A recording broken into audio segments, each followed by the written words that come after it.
Up we go. Come on.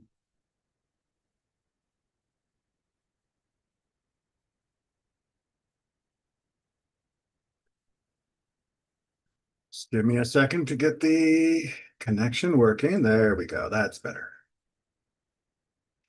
All right, so that's up and running. So now I can share my screen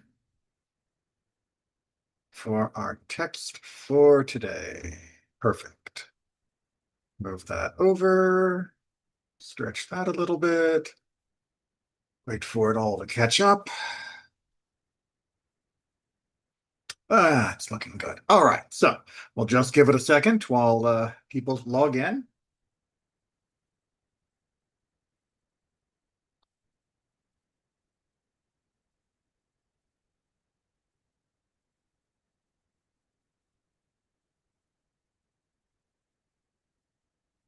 Hope everybody is doing well.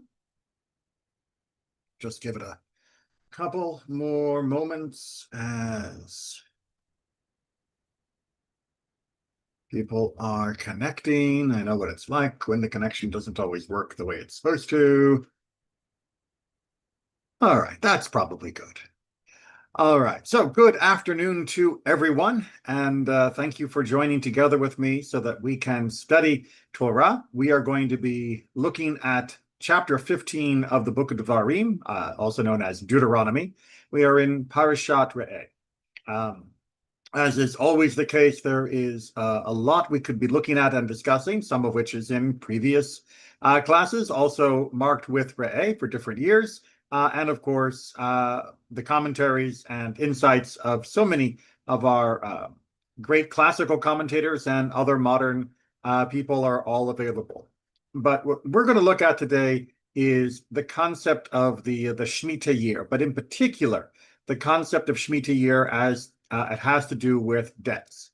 Now, just a little bit of background, because I can't assume that everybody has recently familiarized themselves with some of the particulars of Jewish loaning. But when the Torah talks about loans, it is talking about a loan that is made to somebody who is classically in dire straits, that this is poverty legislation. And as such, the loan is made interest-free. So you're a farmer and your neighbor had trouble. Maybe there was a fire, it burned some of his crops, and now it's the new year and he needs to replant his crops, but because of the fire, he doesn't have enough to get it going. And you don't have enough to just give him a gift of what he needs to restart because you're only barely getting by as well. However, you could make a loan. And if you make a loan, he will have to repay it. But of course, he'll be able to repay it once he's able to gather in the next harvest. So this is beneficial for him. It is not too onerous for you because it's not a gift. Instead, it's just a loan, and everybody comes out better in the end. And this is the sort of classic model for loaning within the Torah's world. However, as we're going to see here in chapter 15, there is an interesting wrinkle on this because you might be thinking to yourself already a couple steps down the line, well, what happens if next year there is a drought? Or what happens if the year after that there are bandits and my neighbor still hasn't paid me back? And now he's in worse situation. Maybe I even loaned some more, or maybe I loaned him and then another person loaned him, but he's just having such a run of bad luck that he can't get out from underneath it. Well, that's where chapter 15 is going to come in. You see, we're going to talk about the Shemitah, which is the seventh year cycle, also known as a sabbatical in the English language. And we're going to see that the Torah is going to make some allowances for those situations. And well, I'll leave it at that, and you'll see where it goes, and then we'll take a look at our commentary. A little bit of a warning. If you are used to the word tikkun olam being used in a very generic way, meaning it makes things better, in a sort of just almost equivalent to the colloquial use of the word mitzvah, meaning it's a good deed. We are going to get a lot more technical on the original use of that word, which ironically is not too far off of it makes things better. But we're going to see the way that it makes things better, and it might be unexpected in this particular case. But unexpected is good. If you're not being surprised, or at the very least a little confused, then you're not really paying attention and you're not open to learning new things. I always say I never trust anybody who can't be willing to admit that they are confused sometimes. The world is full of confusing things. That's why we have Torah and study and each other. So, chapter 15, right from the top, verse 1. At the end of the 7 years, you are to make a release, Shemitah. That's the word we use for this 7-year cycle. Now, this is the matter of the release, meaning this is how it works. He shall release every possessor of a loan of his hand, what he has lent to his neighbor. He is not to oppress his neighbor or his brother, for the release of Adonai has been proclaimed. All right, it's Shemitah, it's a 7-year cycle, and at the end of that cycle, we are going to cancel all of the debts. So if somebody owed you 100 shekels and the end of the Shemitah year gets there and they have not paid back that 100 shekels, then the Torah seems to be saying, bye-bye 100 shekels, right? That loan now becomes a gift.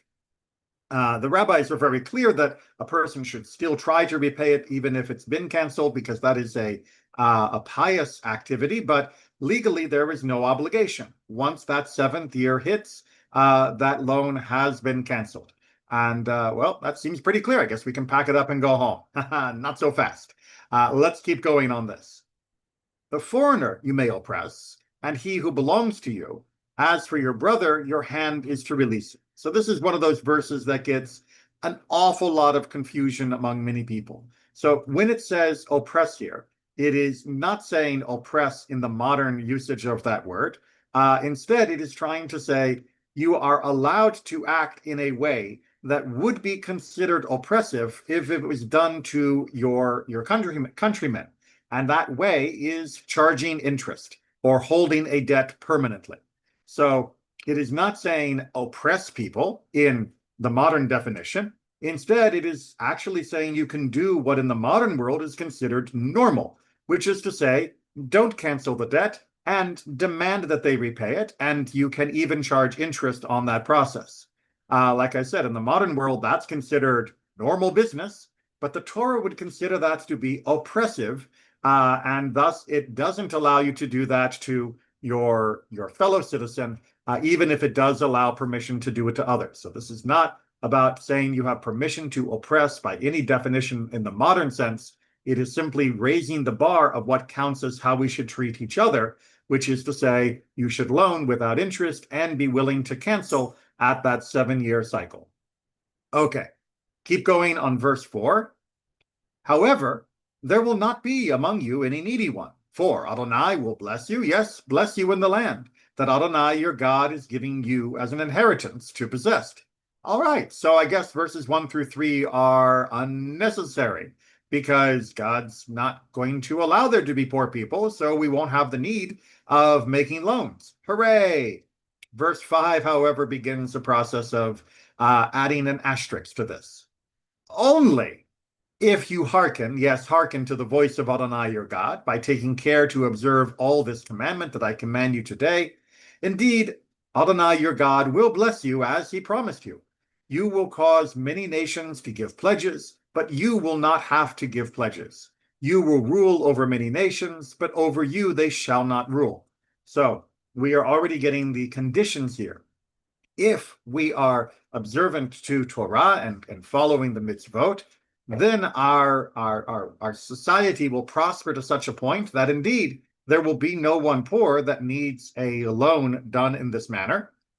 And we will in fact be so blessed that we will be able to extend loans to others from even outside of our communities, and that we will not be under their rule, but instead we will be trying to extend a good rule over others as well, so that they too may benefit from this blessing. Onward to the verse 7. When there is among you a needy one from any of your brothers, I thought that verse 4 was a little too optimistic that there wouldn't be any. So in the meantime, within one of your gates in the land your Adonai, your God, is giving you, You are not to toughen your heart. You are not to shut your hand to your brother, the needy one. All right, so we had this potential promise that eventually there will be no need for these types of loans. But in the meantime, says verse number 7, because we know that that meantime is going to be a long time, 3,000 years and counting. And during these situations, we have to be very mindful that we do not close our hand, that we are still willing to loan for those in need, and to make sure that our heart does not become immune to their cries. Verse 8, instead, what should we do? Rather, you are to open, yes, open your hand to him, and are to give pledge, yes, pledge to him, sufficient for his lack that is lacking him. It sounds much better in the Hebrew than the English, but that's what Fox is trying to indicate, is that we have this doubling of pairs with the intensifying infinitive construct, and then with this doubling at the end of the root, that we must open, we must give a pledge, and we must make up for whatever they are lacking, that we have to provide sufficiency to make up for deficiency. And then in verse 9, we get into some human psychology. Take you care, lest there be a word in your heart, a base one saying, meaning that there's going to be some thoughts. A reminder again that the heart was the seat not just of emotion, but also of intellect and rationality. Our ancestors, like many of the ancients in the world, didn't divide the world into heart and mind. It was all considered one thing. So your heart is not a uniquely emotional place. This can be the calm, cool voice of logic, as well as the passion of emotion. That's all you in every direction. So what's your heart going to say? Well, the 7th year, the year of release, the Shemitah year, is nearing. Maybe it's year 5, maybe it's year 6. And your eye be set on ill towards your brother, the needy one, and you will not give him, so that he calls out because of you to Adonai, and sin be incurred by you. So you're thinking, if I give him this loan and the year of release is right around the corner, there's a very good chance I won't be able to collect. He might not be able to pay me back fast enough. The year of release will come, the loan will be canceled, and I'm not sure I want to make the loan in the first place if that is the direction that we're headed. So we are going to close up on him. We're not going to open up our hand, and then he is going to cry out. And when he cries out, it will be considered a sin that we did not help him. We are reminded here of the same type of language that was uttered by the people in the land of Egypt when they cried out to God. And well, we know how well that went for Pharaoh. And this echo is meant to move us better than it moved Pharaoh, who was an amazing Olympian of stubbornness. But we should not be like Pharaoh. Instead, we should recognize that if we have the capacity to help, we should not be fearful of the year of release. And just a little more in the Torah, you are to give, yes, give to him. Your heart is not to be ill-disposed in your giving to him, for on account of this matter, Adonai your God will bless you in all your doings and in all the enterprises of your hand. That this is not just because it's the right thing to do, but it is also the beneficial thing to do, not only for him, but also for you. That this is something that God is giving as an instruction precisely because our psychology is likely to lead us to not want to help. And thus, we have to be told, in fact, this will help you as well as help him. So get with it. And verse 11 brings this section to its conclusion. For the needy will never be gone from amidst the land. Hearkening all the way back to verse 3, where it said that there wouldn't be needy, we now get this contrast. But as we've seen, this is because in the meantime, this is how it's going to work. Therefore, I command you, saying, you are to open, yes, open your hand to your brother, to your afflicted one, and to your needy one in your land. That we are then commanded to continually push ourselves to be willing to give or loan as a form of gift, meaning as a form of help throughout this entire time. And we shouldn't say, well, it's probably his fault that he's in that situation. It's not my responsibility. It's, he must have made bad choices. Look, the Torah has told us that people being in need is going to continue until Mashiach, until the end of days, which means that we cannot blame any individual as being solely responsible for that situation. Instead, this is a shared responsibility. And if we are in a position to help, then we should help in whichever way we are possible. And for most of our history, for most of our people, a loan was about the best you could do. Like I said at the outset, most people didn't have the cash reserves, the capital on hand to just make a gift that would be enough to get a person back on their feet. The loan was necessary in order that it should be recouped. But then we come back to the same question of, well, if the loan is the necessary form, because most people couldn't afford to lose what they were offering as a form of assistance, then releasing the debt seems counterproductive. And if that's what you're thinking, you are in very good company. And I say you're in good company because you are in the company of Hillel. And Hillel is one of the greatest sages of our people. From antiquity. He's counted among the greatest of all time. He lived during antiquity, and indeed, he came up with something known as the Pruzbul.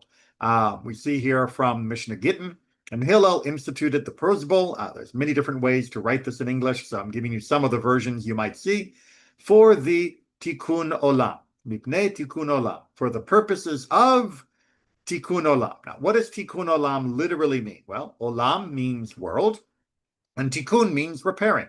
Great, no problem. Repairing of the world. But what does that mean for the people of the Mishnah? What does that mean when it was actually being written? Yes, now, ever since the latter half of the 20th century in particular, tikkun olam has had a very particular connotation of social justice. And as such, we might be thinking, so this Pruzbul thing, this must be some form of social justice. And since we are dealing with loans, it must be something that's going to help the people that are impoverished. Well, let's take a look at the commentary from Dr. Kolp, who wrote a full commentary to the Mishnah on behalf of the United Synagogue of Conservative Judaism, easily available through Sefaria, and a wonderful assistance for going through Mishnah. So this is the formula of the Pruzbul, meaning this is what a Pruzbul is actually going to say. I turn over to you, so-and-so, judges of such and such a place, that any debt that I may have outstanding, I shall collect it whenever I desire.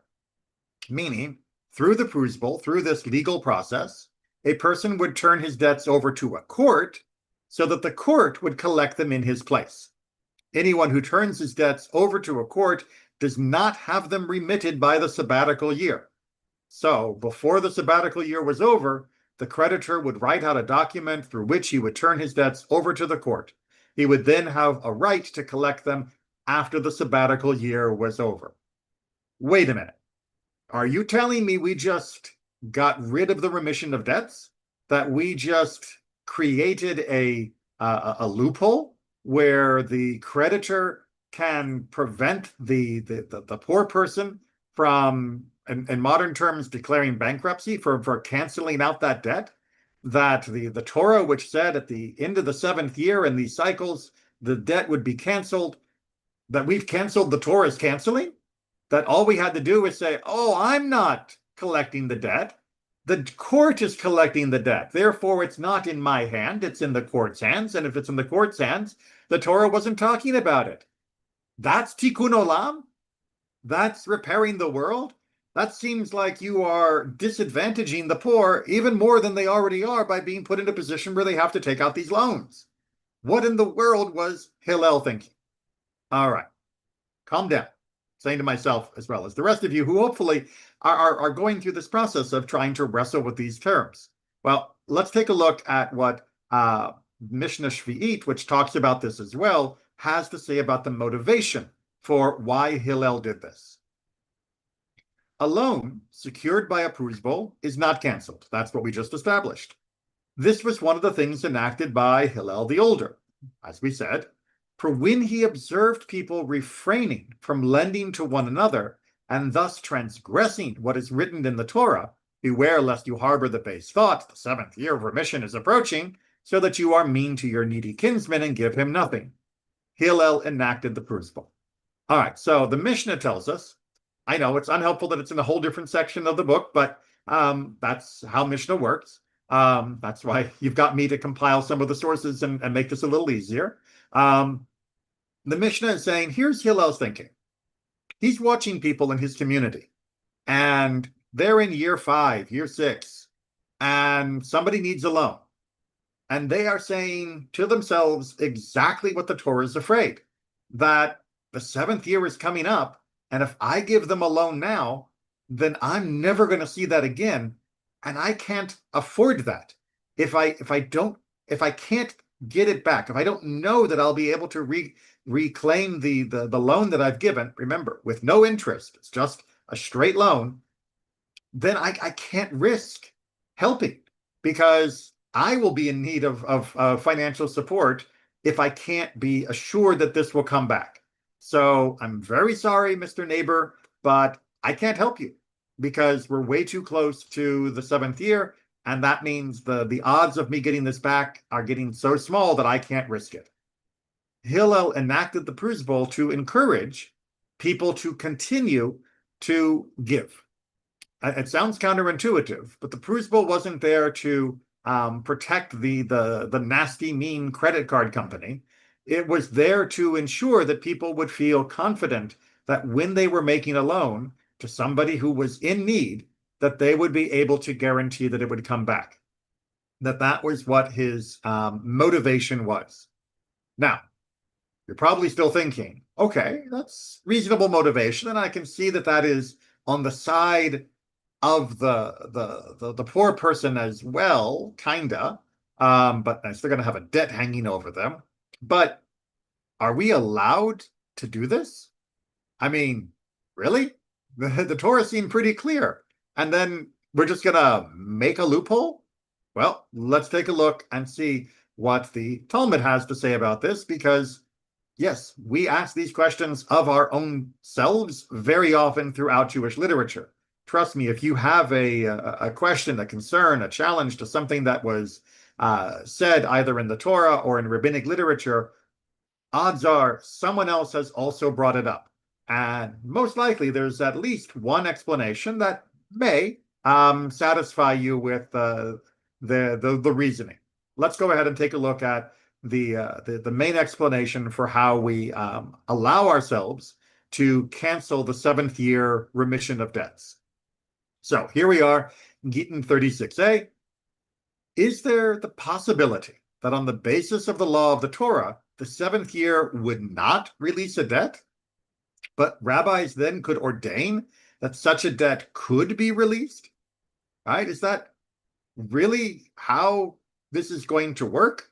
Right? I mean, if the 7th year, is there a way that it wouldn't release a debt, but it wouldn't cancel, because there are indeed some forms of debts that are not canceled.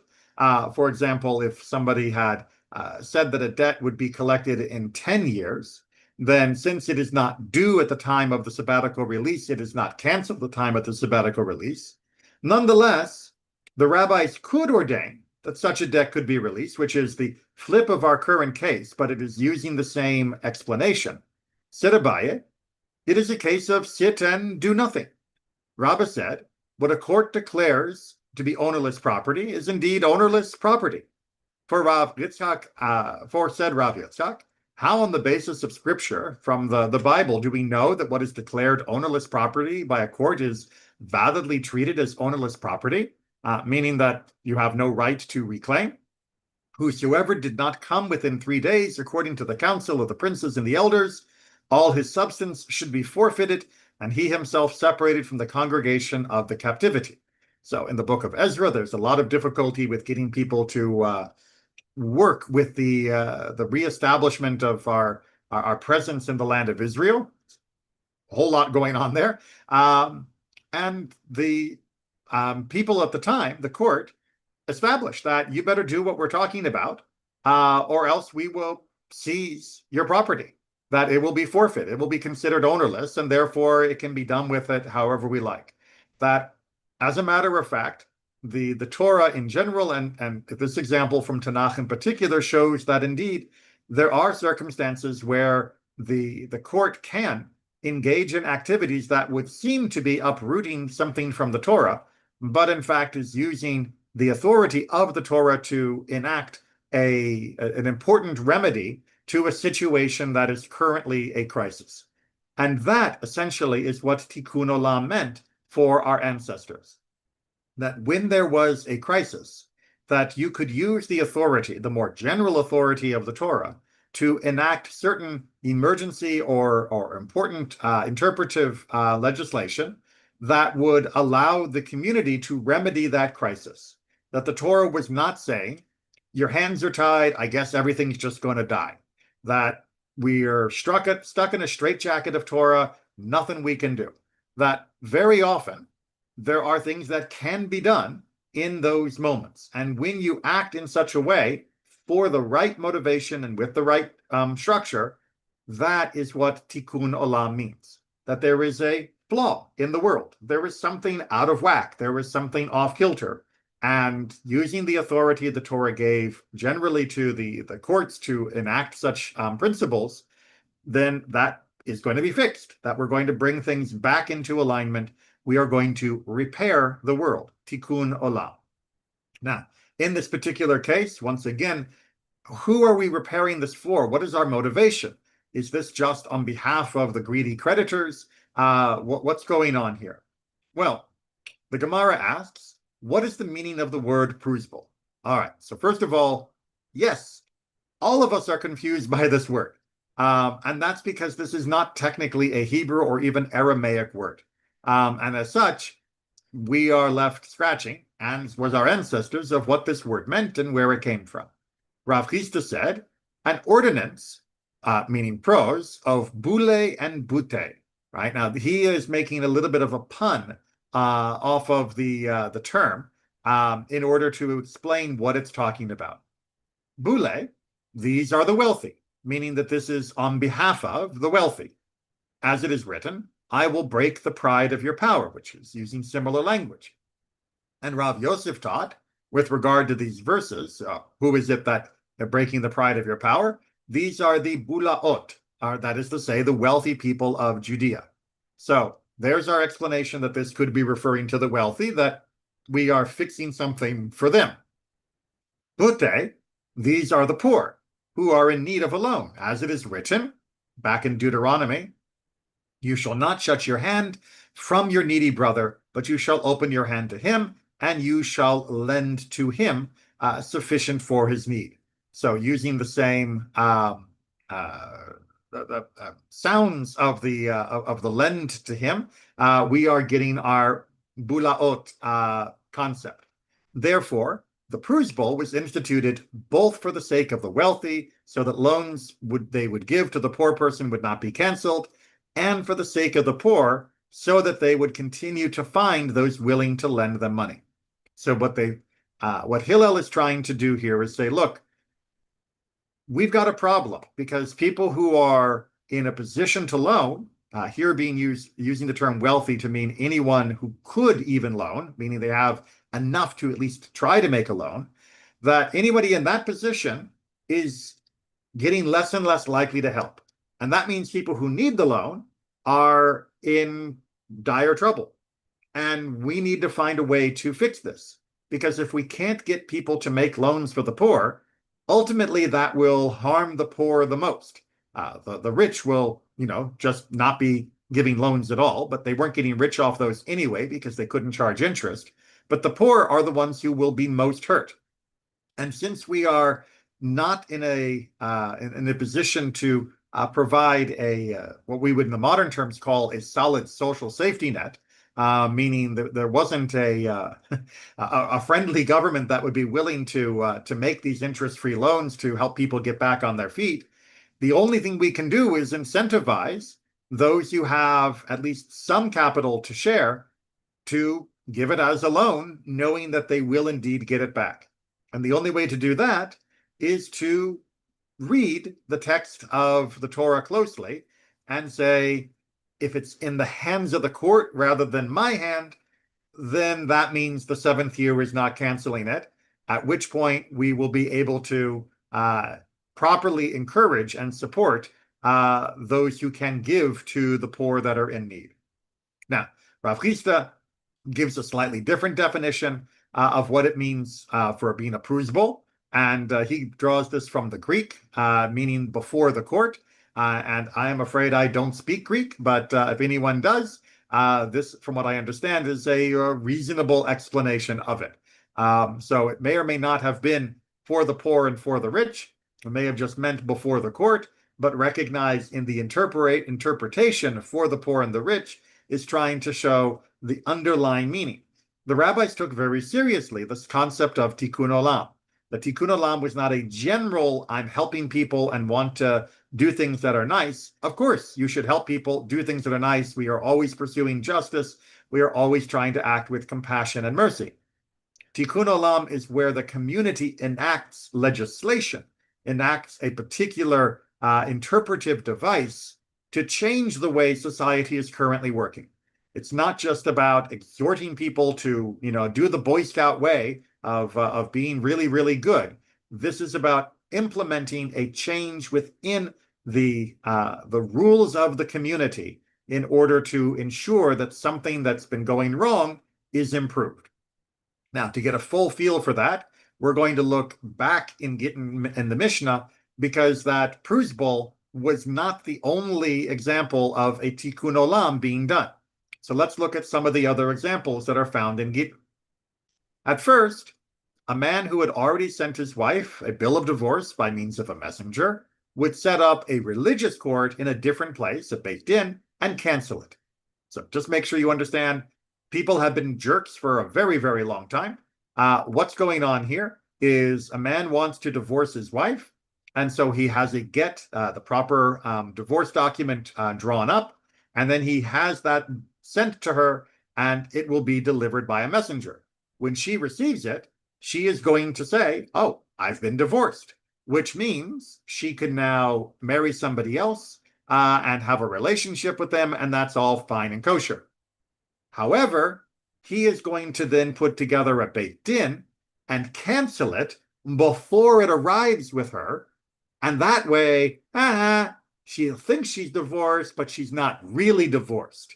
And that way, I can make her life miserable, because either I'll send another messenger to tell her, by the way, it got revoked, and so I'm sort of playing, yank it out of her hand in a way, or she may actually go ahead and get married before she hears that it was revoked, at which point she is now an adulteress. So, yeah, people have been jerks for a long time, and they've often been a jerk using the tools of the court in order to be a jerk. Well, Rabban Gamliel the elder came in and said, they will not be able to do this due to tikkun olam. Now, just like our pruzbul, we have a question. Well, does the court have the power? I mean, doesn't the husband have the right to go to a Beit Din and say, I've regretted my decision. I don't want to divorce my wife. I really want that get that I sent to be canceled. I really shouldn't have sent it. Oh, boo-hoo. Well, yeah, he does technically have that legal right. But once Rabban Gamliel came along and realized that people were using this as a form of torture, he said, not anymore. Again, not you shouldn't do this, but you cannot do this. That this was implemented as a new legal standard in order to prevent this type of behavior, even though that is technically removing a right from the husband to make a declaration regarding his intent.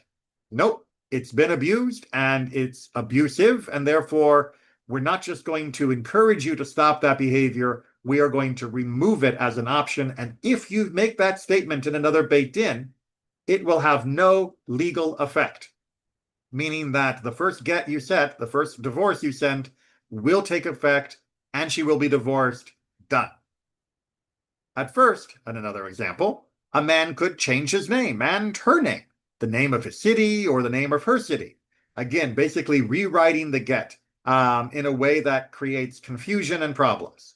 Rabban Gamliel the elder enacted that one would write the man, so-and-so, and any other name he has, and the woman, so-and-so, and any other name she has, due to tikkun olam. Again, making sure that when the get reached her, he couldn't say, but I said it was going to divorce Samantha, but she goes by Sam, so it's probably not really her get. It's wrong. Oh, sorry, we'll have to do that again. Ha ha. Nope, we're not doing that. The get's being written in a way that will preclude you, even though technically you would have previously had the right to change names or say them in the way you felt like, because people were abusing it and causing abuse, we're going to change it so that the get has to be written this way in order to prevent it. And indeed, up till this day, the writing of a get is an incredibly detailed and precise science to ensure that nothing goes awry in this process. And I don't just mean awry by mistakes, I mean by awry by design, because it turns out people can still be mean, even though we've had a few thousand years of trying to convince them not to be.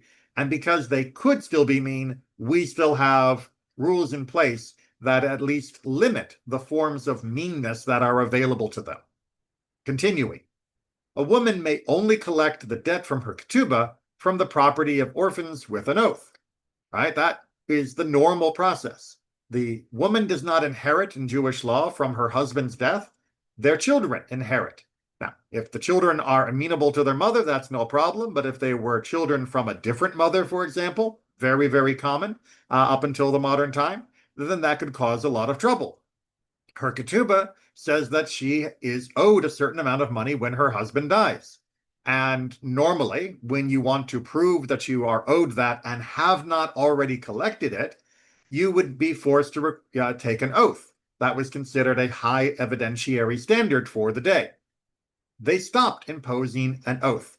In fact, Rabban Gamliel enacted that she may make a vow with regard to whatever they desire and collects her ketubah, meaning that she could just make a very simple declaration, not have to go through the rigmarole, that she would be, that the barrier to her collecting her ketubah debt would be very, very low because, well, as anybody who's ever watched a soap opera or families around them, families can be very, very mean to different members, even blood relatives, but certainly step relatives as well. And this was a way to try and prevent the legal system from being used as a weapon in those family squabbles.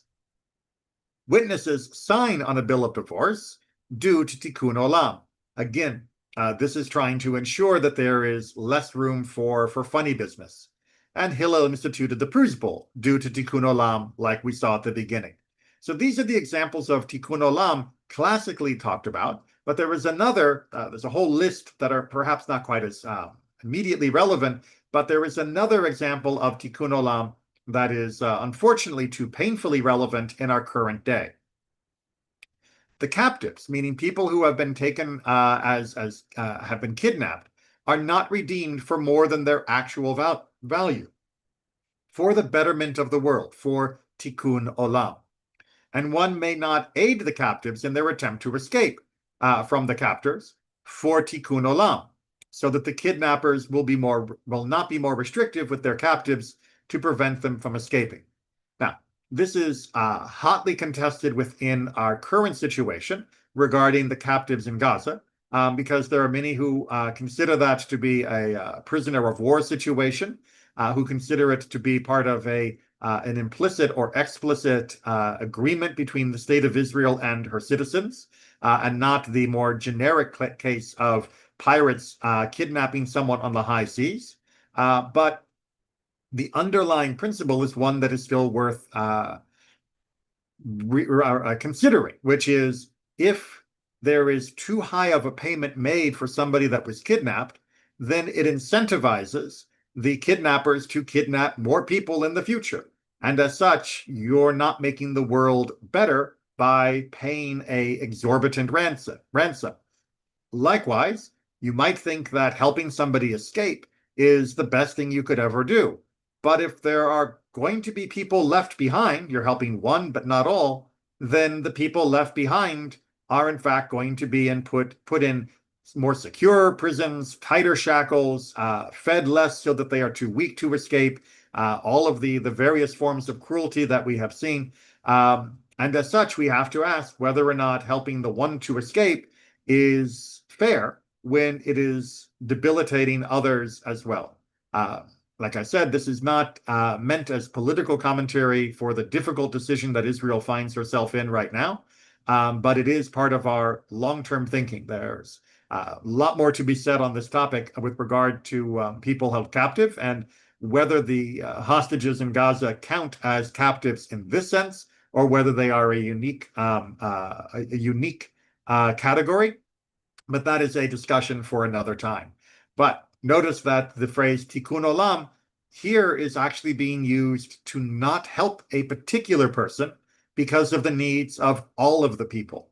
And that is sort of one of the general ideas of tikkun olam, is that it often forces us to make changes in the behavior of everyone, even though it shouldn't be needed for everyone. That some people are perfectly fine and would never have a problem, but because of all of us, we're going to make all of us behave a different way. Now, where does this get reflected in our liturgy and our overall philosophy in Judaism? Well, as a surprise to many, the concept of tikkun olam shows up in Aleinu. Now, most people are very familiar with the first part of Aleinu, in which we bow. Many people are familiar with the second part of Aleinu, in which we proclaim God's greatness. But there is a third part of Aleinu that is often done privately, although I like to do it out loud from time to time to draw people's attention to it. And it reads more or less as follows. Therefore, we put our hope in you, Adonai, our God, that we may soon see your mighty splendor, removing detestable idolatry from the earth. The false gods will be utterly cut off, enacting tikkun olam through the Almighty sovereignty. That it will be ultimately with God's sovereignty over the world, meaning that the world will come to recognize God as sovereign, meaning that we will follow God's rules and implement them with fairness and kindness for all, that the world will finally reach this perfect state of tikkun olam, because then all humanity will call upon your name, rather than the idols or other evil forms of the ancient world, to turn all the earth's wicked toward you, and they will no longer be wicked. All the world's inhabitants will recognize and know that to you every knee should bend, every tongue should swear. Don't swear by Zeus, swear by God and take it seriously. Before you, Adonai, our God, they will bend every knee and cast themselves down, and to the glory of your name they will render homage, and they will all accept upon themselves the yoke of your kingship, that you may reign over them soon and eternally. For the kingdom is yours, and you will reign for all eternity and in glory. And then we get the quote from Zechariah about God's name being one, meaning for the entire world. So this is the ultimate goal, is that we will all embrace God as God. And as such, we will all live in a way that reflects that understanding. We will have the yoke of the kingship, meaning that we will be pulling in the same direction and improving the world through observance of God's ways. Doesn't mean everyone becomes Jewish. It just means we're all pulling towards helping God's ways be the norm for the world. And that ultimately is liturgically how we create tikkun olam, how we create this repair to the world, that we are instituting through the observance collectively of God's ways, an act that will make all of these other considerations no longer essential. We won't have to worry about redeeming captives because there will no longer be pirates. We won't have to worry about paying the ketubah because people will automatically do what is right, knowing that it is right. That the other aspects here will eventually not be needed, because in one fell swoop, the world can be made right if all of us were just pulling in the same direction. There is one other concept of tikkun olam that often gets talked about, and this comes from Mishnah Torah in his Rambam's work on the end of days. And he is reflecting on the fact that Christianity and Islam have swept over much of the world in which Jews lived by his time, and he is trying to understand its purpose. All the deeds of Jesus of Nazareth and the Ishmaelite, meaning Muhammad, who arose after him, will only serve to prepare the way for Mashiach's coming. That this is helping, and for Tikkun Olam, that the world is better with Christianity and with Islam than the world would have been without them. That a world completely immersed in the ancient and classical forms of idolatry was a much worse world for all of humanity. And that Christianity and Islam, despite the many, many flaws of their of leadership and their empires, has moved humanity in a better direction. That there has been tikkun olam, that the world is a little better, moving all to worship God together. At least we're kind of getting there to the same page. And to wrap it up, we have to understand, however, do not presume that in the Messianic age, any facet of the world's nature will change, or there will be innovations in the work of creation. We're not going to have gold raining from the heaven or wine coming up out of the fountains. It's going to still be the normal, natural world. Rather, the world will continue according to its pattern. What does that mean for this whole concept of tikkun olam? Well, it means God is not going to fix the world by changing it radically through some miraculous intervention. The world will be fixed when we accept God's sovereignty, when we pull in that yoke together, when we act in a way that brings about its redemption. Our ancestors have worked where they could to make a few changes to the ketubah laws, make a few changes to the remission of debts, make a few changes to how we handle our captives, to try and inch us forward into a better way, despite the limitations of the world at the moment. But ultimately, it will be from our wholehearted and universal acceptance of the need to act in God's way that the world will finally come into its full state of perfection. And that's going to be on us. We can't be expecting miracles to make that happen. Instead, we have to keep chipping away at the problems, helping to smooth out the rough parts as they currently exist, and engage in tikkun olam, engage in that repairing of the world until the world reaches its final redeemed state, thanks to our efforts and the coming of Mashiach, who will clarify those areas in which we are still unsure of how to act. And with that, we will finish up for today. If there are any questions, I'm always happy to hear them. Feel free to unmute or type in chat. I have to give a couple seconds, as always, for our YouTube watchers who are on a time delay. But as usual, I know that the virtual doesn't always encourage people to discuss. That's okay. You can always talk to me about it privately, but of course it is fine to speak up as well. But I will see you all next time. And in the meantime, just look for little things you can do that might make things a little better. Eventually, we might turn them into a rule for all of us, and then the world as a whole will be a little better. Take care, everyone.